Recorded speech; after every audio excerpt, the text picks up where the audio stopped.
busiest road in the city. So ito po yung magkaharap na mga malls andito po sa lungsod.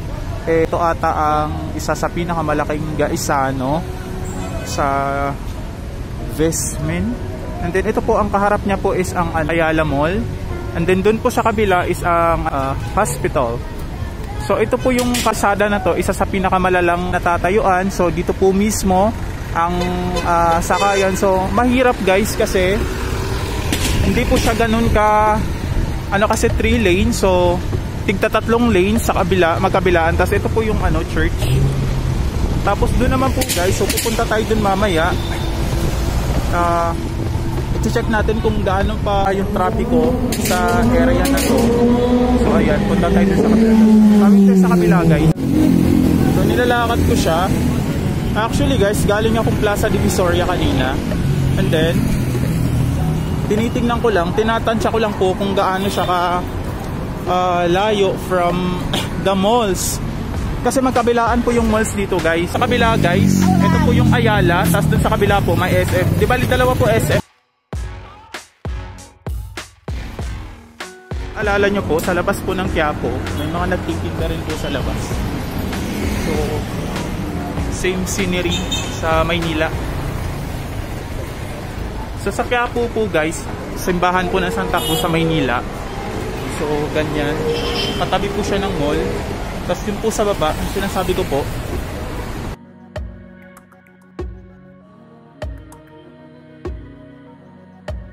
kabilaan po yung malls. Kung hindi po ako nagkakamali, ito po yung pinakamalaking mall po ata sa at pinaka homegrown mall po sa lungsod ng Cagayan de Oro. Tapos ito po yung Ayala Mall. Tapos kaharap po niyan ay ang hospital po ng lungsod. So tatawid tayo guys at lalakarin natin papuntang kabila. So ayun po sinasabi ko sa inyo guys, yung downtown SM po ng lungsod. So tara, Ayala Malls. Ayan. And then sa likod po, sa harap po niya another mall. Parang Glorieta nga po yung setup ng guys kasi magkakarugtong lang po, halos magkakatabi po yung mga mall. So tara, sa labas po ng Quiapo sa Maynila, City of Manila, may mga nagtitinda rin po. So actually given na po siya kasi katabi po ng church. So ayan, may mga nagtitinda ng bulaklak, may mga candles. So ayan, may MMDA po sa aking gilid. So ito po yung simbahan na sinasabi ko sa inyo. Ito po yung Shrine of the Black Nazarene. So tara, lalakarin natin. So galing tayong kabila. So maglalakad tayo papuntang complex. Ano po ba ang makikita sa loob ng complex na yon? Sa akin pagkakaalam, yun po yung isa sa pinakamalaking mall complex po dito po sa Mindanao. So i-check po natin kung ano-ano po bang available or may mga ongoing po mga projects or like constructions like that. So yun guys, galing tayo doon kanina.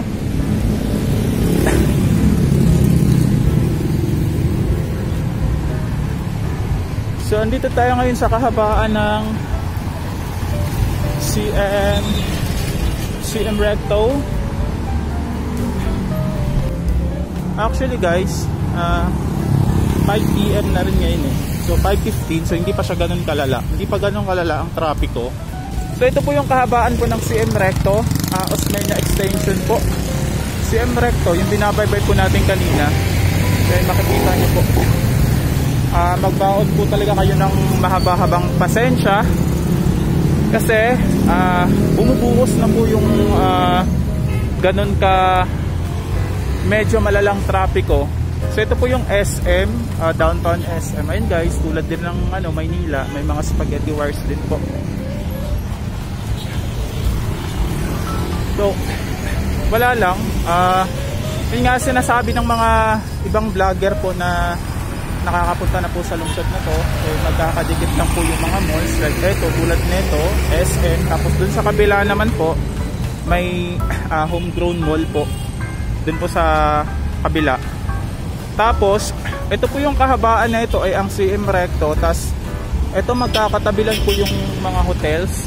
Yan, tulad yan. Ayun, yung hotel na yan.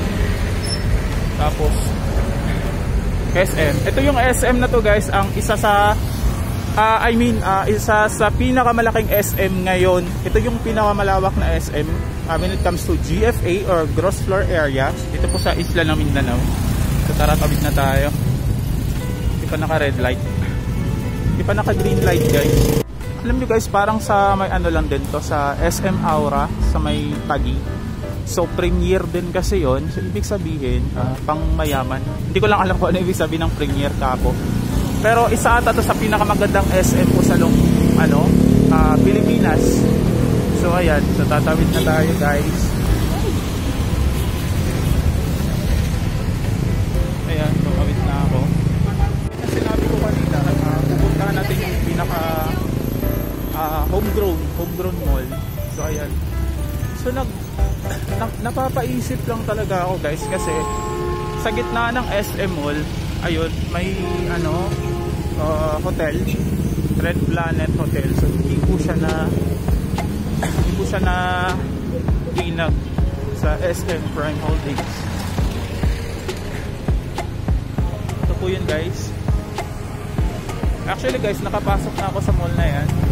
So malawak talaga siya. Tas may Sky Garden. Ayun yung Sky Garden. Ayan. Ayan yung taas na yan, Sky Garden. Dahil nga po hindi naman ganun kainit, so lalakarin natin baka mall complex na sinasabi ko kanina. Ito yun. Ayan. So tara na. At tatawid po tayo dito sa footbridge. Tatawid ba ako? Nang pasok kasi hindi naman ganun ka-traffic malala sa area na to. Kasi pagka may pasok guys, napaka congested ng area na to. As in napaka traffic malala. Pero ganyan ang sinabi ko, ito yung kaharap, yung school, yung university. Ito yung university na karugtong po nung kanina, ongoing construction building. Time check 5:25 PM na to.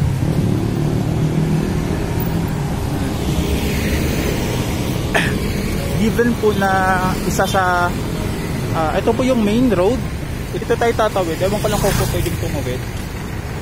So ito yung main road na pinaka malala pagka gantong oras. Pero ngayon kasi walang igaano, so hindi na po kailangan magbaon ng mahabang pasensya. Hindi naman busy. Tsaka holiday po ata ngayon guys. So tara, tatawid pa ako. The Lux Hotel.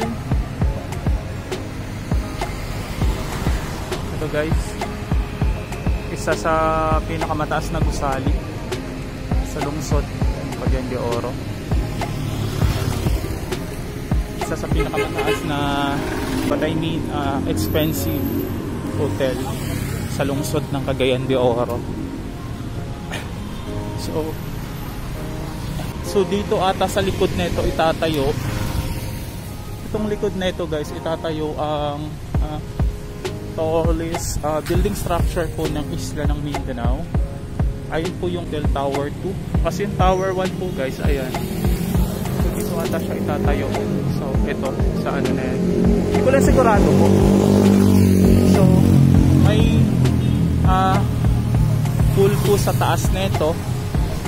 So ito po yung makikita natin sa complex na to. May Nissan, mga sasakyan. So titingnan natin kung ano-ano pa yung meron sa complex. At dahil nga guys, hindi naman na ganun ka traffic malala, gawa ng hindi naman holiday nga po. So, alam nyo ba guys, itong mall na to, pagka andito ka sa labas, hindi mo siya mapagkakamalang mall. Gawa ng napakasimple ng architecture. Parang sa Greenbelt, parang ganun. So maihahalin tulad ko siya sa Greenbelt kasi magkakarugtong po yung establishment po or like mga buildings po sa Greenbelt or sa Glorieta. Pero hindi ko sinasabing parang Little Glorieta, parang ganun. Kasi pagka mahirap naman pagka sinabi kong Little BGC, ay baka mabasya ko. Mahirap na. So, ayun yung pure gold. McDonald's. Sa pagkakalam ko guys, ang pinakaunang Starbucks at pinakaunang Jollibee at isa sa pinakaunang McDonald's sa buong isla ng Mindanao ay dito ipinatayo. Andito rin po sa lungsod ng Cagayan de Oro ang pinakamalawak na JCO Donuts. Doon po sa SM Uptown Metropolis. Ayan. So hindi tayo po pwedeng pumasok sa loob ng mall kasi nga dito lang tayo sa labas mag-strolling. So gaya nga po na sinabi ko kanina, ipapakita ko lang po sa inyo kung ano-ano po ba ang meron sa complex na ito. So ayan, andito po yung mga PUV dito. Ayan. So welcome to Lenketkay. Ayan. So ito yung Shopwise. Ayan. Lenketkay, The Center Malls. Ayan.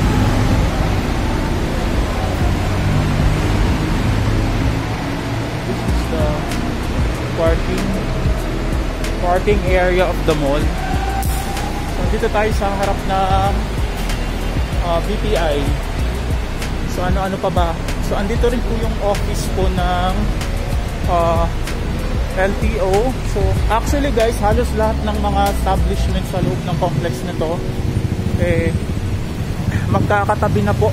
Like lahat po ng andun sa parte po ng Central Business District ng lungsod na dati po o Plaza Divisoria ngayon. So andito rin po yung Mandawi Foam, originated in Cebu, the province of Cebu. So yan guys, sa area na to may mga bakanting lote pa naman. Gaya ng sinabi ko kanina, malawak tong area na to. Yan guys, ang linis kasi private area siya guys. So pag mamayari ng mga mayayaman. Ayan. Ayan. Isa sa mayayaman sa lungsod netong Cagayan de Oro. Makikita ito yung parking lot nila.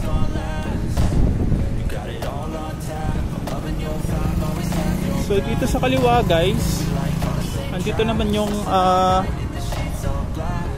building, corporate office yata ng BDO. Ayan. So ayun yung hospital, Ace Medical Center, tallest building hospital sa lungsod. Ayan. Dito po sa downtown area. Isa sa pinakamataas ng gusali dito po sa loob ng complex. So ano pa ba ang makikita? So andito rin po yung office po ng Natasha brand. Ayan. So tara guys, lakarin muna natin. Ikot din tayo minsan sa area na to. Ayan. Ito yung building na sinasabi ko sa inyo. This is 27 story. Ayan.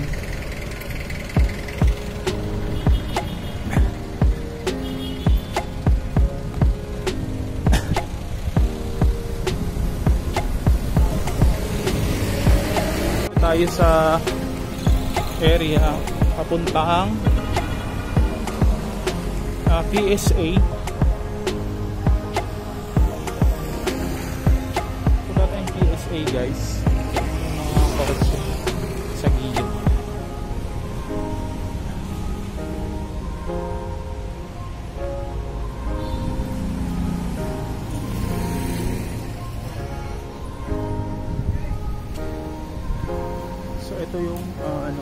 po ng Department of Tourism. Pero pupuntahan muna natin yung ongoing construction dito sa gilid. Balikan ko muna kasi hindi ko pa napupuntahan. Yung sinasabi ko sa inyo guys. Tara.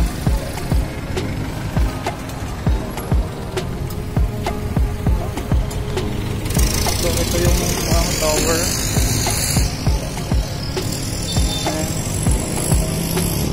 Tower ng Lagketay Complex, The Low.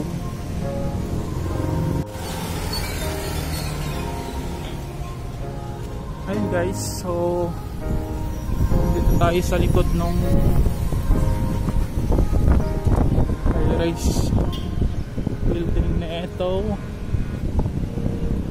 So ang daming ongoing construction sa area na to. Hindi ko lang alam kung anong construction yun dun sa harap. Pero tapos tayo guys. Ayun.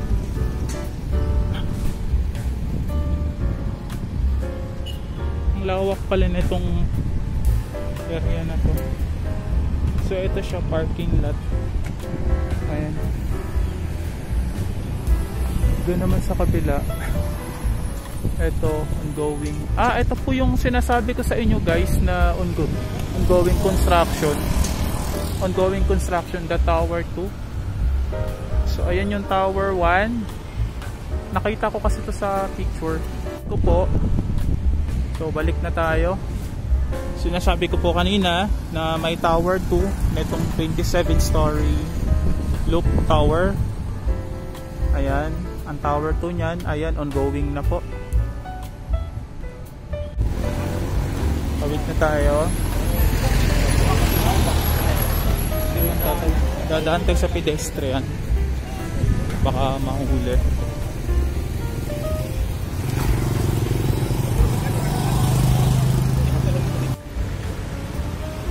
So ayun yung nakapaskil sa ano nila, nakalagay sa billboard.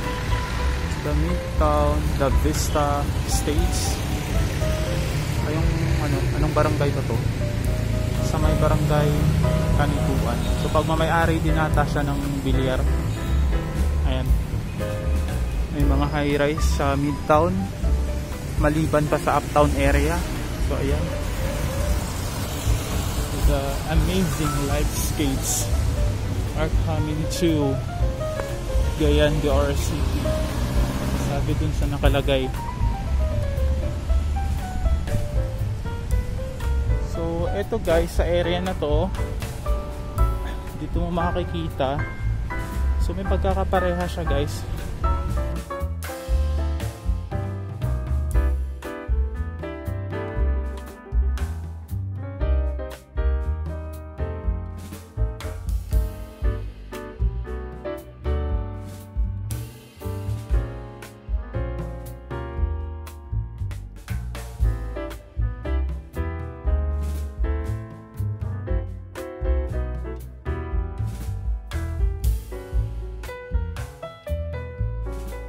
Sinasabi ko sa inyo guys, ayan, ayun yung Robinson's Supermarket. So pupunta tayo sa dulo nito. Dulo nito guys ay ang Township ba to? Hindi. Ayan, Chinese restaurant. Ayun ay yung Robinson Supermarket. Robinson Supermarket. Tapos dadaan tayo sa may underpass.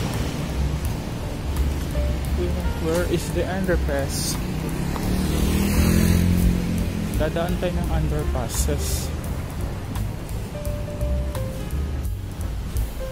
So ayun guys, dito na tayo dumaan sa underpass na to. Ayan si Moira the Virgin Maria Clara. Ayan. Maria Clara naman talaga siya. Baka kung ano-anong inisip nyo Si Moira de la Torre po ay isang original na Maria Clara.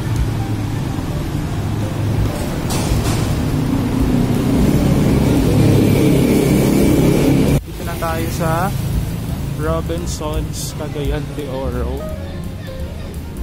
Ayan.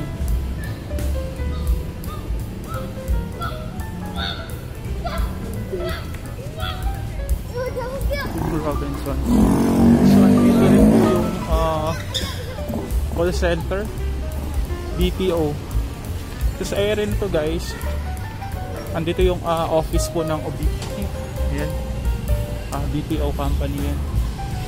BPO industry. So, ito siya.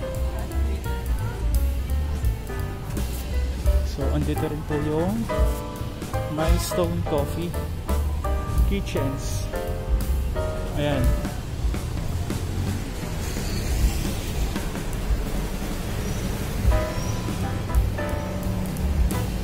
Robinsons.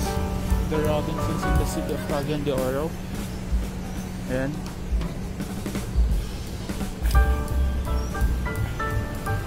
So ano pa ba makikita natin sa lungsod na to dito sa complex?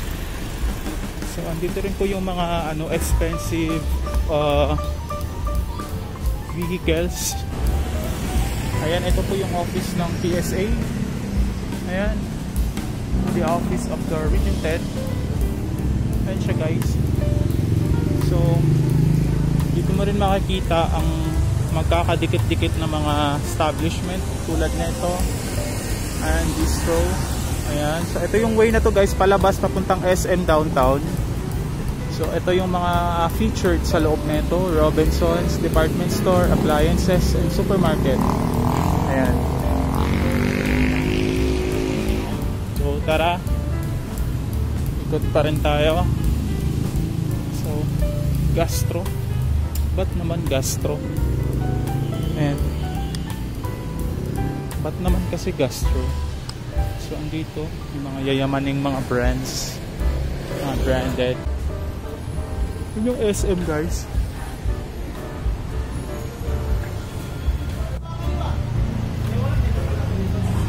So dito may red tail, shrimps and more. Ayan.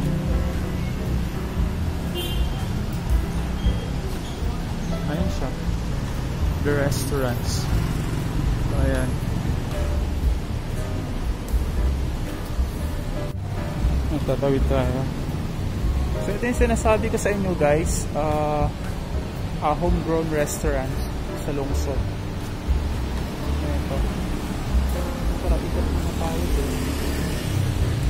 Ito na tawid.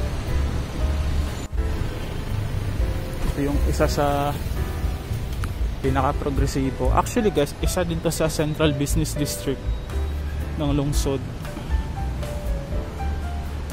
Ayan. Dito tayo ngayon sa parte po ng west.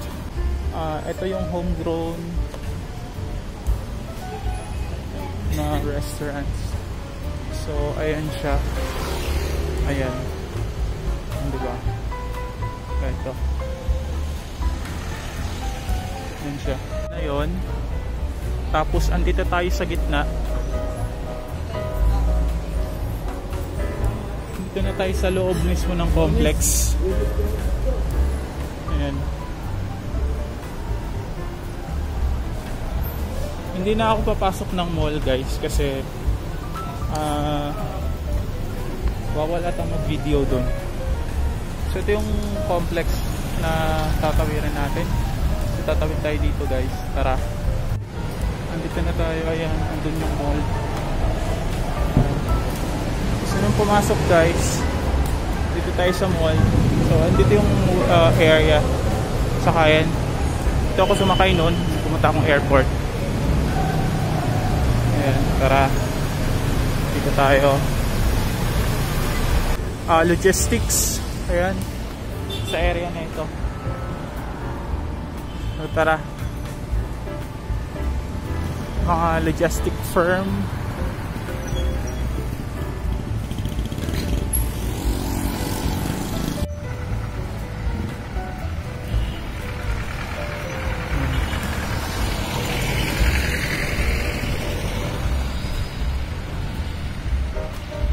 magkaharap. Guys, dahil medyo padilim na ng padilim, pupunta muna tayo dun sa bungad ng complex. So babalik tayo dun sa kung saan tayo galing kanina. Ayan yung complex, guys. So ayan, mabilisan lang po yung ginawa kong strolling, guys, kasi medyo pawis na rin. Ay, mga mayayaman yung mga nakadining dito, guys. Ayan siya. So ulit tayo sa harap ng pauna-unahang McDonald's sa Mindanao. Ito yun, dito itatayo yung tower 2 ng Lux na tower nito. Tallest, magiging future tallest building po ng isla ng Mindanao. So tara, guys.